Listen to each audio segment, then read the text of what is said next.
I've lost count how often I've been asked about my expat life. To many, it's totally unfathomable. To others, it's a wild adventure. Let me explain.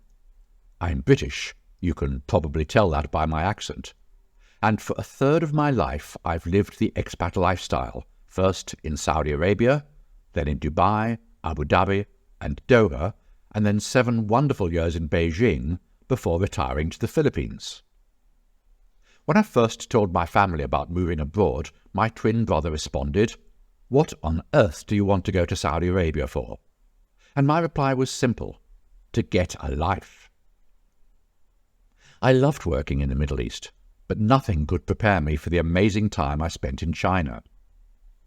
To keep the memories fresh for me, I started compiling a regular blog. And the reason for this was that when you see something amazing for the first time, you tend to go, "Wow," or something like that. But once you've seen it a few more times, it may still be an amazing place, but that initial wow factor is no longer there. Not only did I blog, but I also wrote magazine articles and finally a guidebook about Beijing called An Englishman in Beijing. But visiting a place on holiday is so very different from living there and experiencing the culture and the people on a daily basis.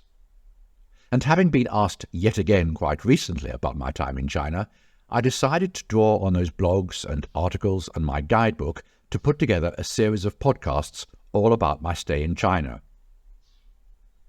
Of course, time stands still for no one, and much of what I experienced has changed with the passing months and years. But as a record of my expat life, I hope you find it enlightening, enjoyable, and, dare I say it, insightful. Don't expect what you hear to be full of dry and boring facts.